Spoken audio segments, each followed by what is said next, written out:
Hi, I'm Mario Holzner and this is Peter Havlik. We are from the Vienna Institute for International Economic Studies, and Peter has just finished writing our latest forecast report, vintage autumn 2017. So Peter, tell me, what is the situation economic-wise for the countries in Central East and Southeastern Europe?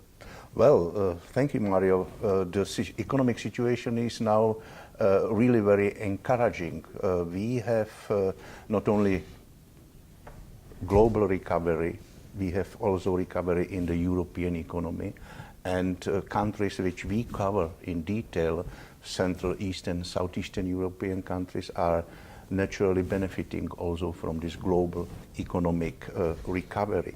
In fact, compared to our previous forecast, which we did about half a year ago, we have revised our current growth assessment for Central and East European countries upwards. Virtually all new EU member states are now growing faster than we have expected several months ago.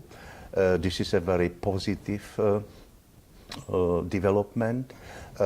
Another positive feature is that also Western Balkans is now growing fairly fast.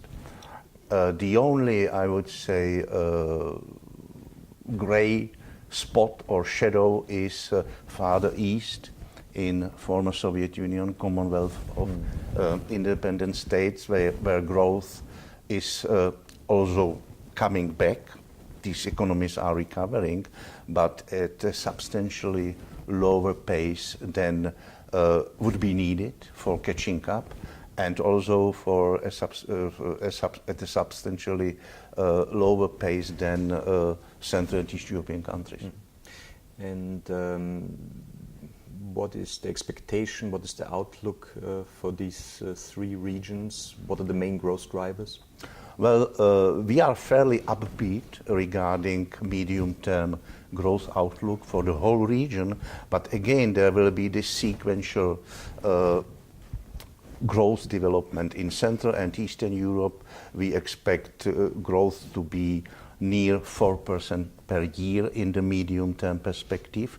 In Western Balkans, a little bit lower, about 1 percentage point lower. That means that about 3% growth per year is expected. And in Russia and countries which are very closely linked to Russian economy, like Belarus, Kazakhstan, but also Ukraine, the growth will most likely not exceed 2% per year, even in the medium run. So one could say that basically, at least for the western parts of the region, convergence is back on track? Yes, really. This is indeed the title of our forecast report, CEE region back on track to convergence. Namely, we estimate also that there will be about 2 percentage points growth differential of Central and East European countries compared to Western Europe. And this is basically more or less the situation which was observed before the crisis 2008-2009. So if you look at the long run, how long will it approximately take for these countries to converge to Western European levels? Well, if this will ever happen? Yeah, well, the convergence process is a long-term process.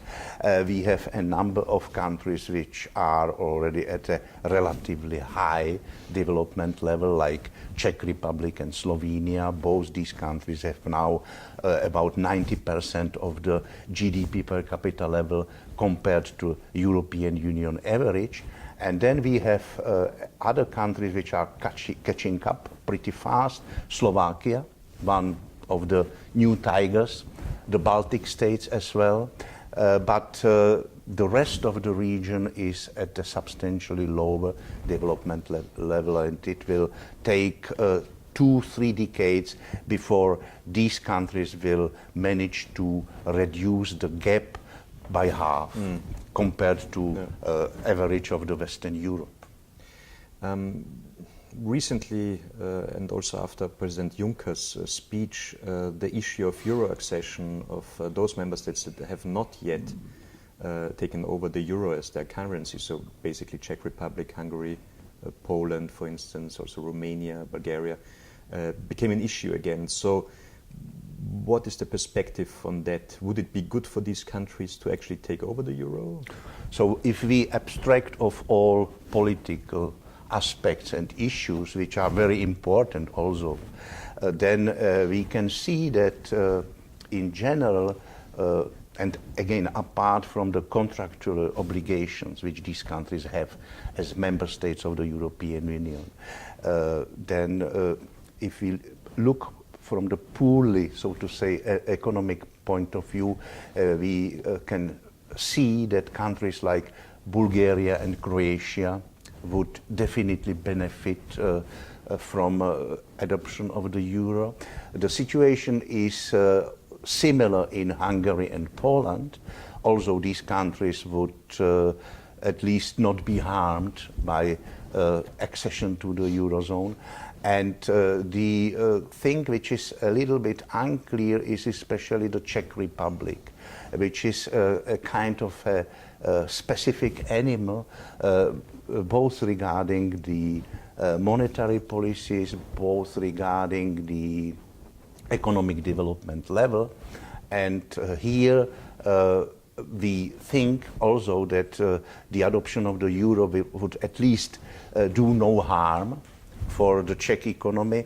However, we know that Czech society, Czech economists, Czech government, Czech central bank are generally much less, so to say, enthusiastic to join the eurozone in the near future. Yeah. Another issue is that the Federal Reserve in the United States is likely to increase the next period the interest rate. So, and probably the ECB will follow with a certain lag. So it is likely that the global interest rate level will increase. Would that be a problem for some of the sovereigns in our region?